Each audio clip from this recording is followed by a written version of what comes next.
Imagine you're holding a balloon. If I try to grab it out of your hands, you'll grip tighter. That's resistance. Humans resist anything that threatens their self-image. The same way, if I tell you you're wrong, your identity grabs the balloon tighter. But if I say, if you might want to let the balloon go, why might you? Suddenly, it's your idea, your choice. The balloon, no longer being stolen, it's being offered back to you. That's the sleight of mouth, turning push into pull. Think of a donkey. Pull it forward, it digs in. Push it, it digs in. But put its favourite carrot 2 steps ahead and suddenly it trots forward, thinking it was its idea all along. That's why the question, why might you want to, it's so powerful. You bypass resistance by handing them the carrot of their own imagination. Science. The same part of your brain that screams in pain when you stub your toe is the part that hurts when someone insults you. Physical pain is emotional pain. It's resistance. It's one neural circuit. So when someone resists you, it's literally like they just got punched. Push harder, they'll defend. Offer support, their nervous system calms down. Now here's where the magic kicks in. When you ask, on a scale of 1 to 10, how high? And then follow it. Why didn't you rate it lower? The brain glitches. It expected an attack. But you're validating upward. That little cognitive dissonance, it forces them to build their own tower of reasons. And the moment they justify it, their brain wires it deeper. Resistance collapses. I knew a guy who said, "Make me want to quit smoking." And I said, "That's the first sign you don't want to quit." He laughed, caught off guard. Then I asked, "If you might want to quit, why might that be?" He said, "For my daughters." I echoed, "For your daughters." He softened. On a scale of 1 to 10, how important? He said 7. Why not less, I asked. He blinked. Because she's my everything. In that moment, it was no longer about cigarettes. It was about love. He resisted me, straight into change. The big picture, humans resist identity threats because identity is survival.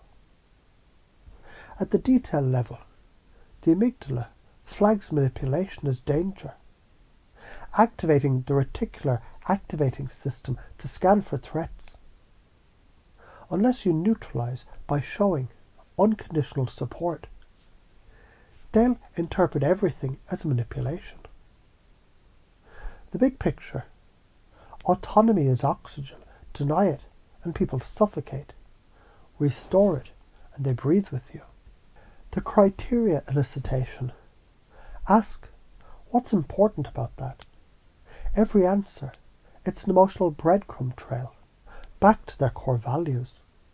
And here's the kicker.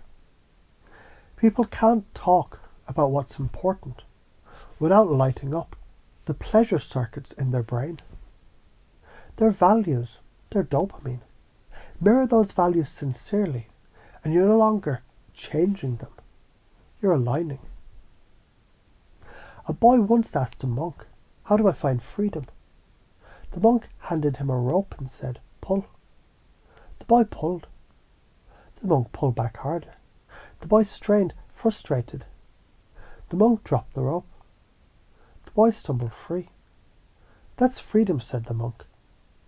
"Stop playing tug-of-war with what resists you. Let go. And they'll walk toward you." You already do this.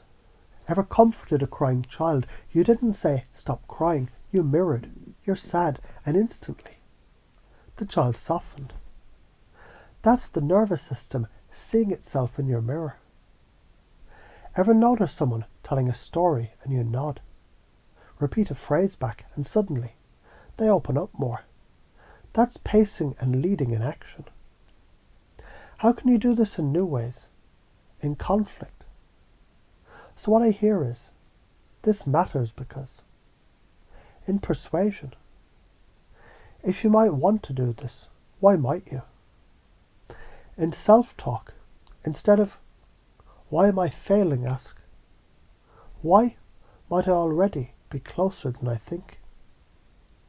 Ignore this. You'll keep smashing against walls of resistance, wondering why people don't get it. Use this and doors open that you didn't even knock on, because they open them from the inside. And let's be blunt, life punishes bullshit. If you use this manipulatively, people's radar will smell it. But if you use it sincerely, like a surgeon with a scalpel, instead of a thief with a knife, you can heal minds. You can redirect entire life trajectories. Every time you push someone, you strengthen their wall. Every time you hand them their own bricks, they build the bridge to you. That's karma. You can either fight resistance until you're exhausted, or you can reframe resistance as the raw energy of transformation. The same tension that snaps ropes can also launch rockets. Your choice. Humans resist threats to their identity.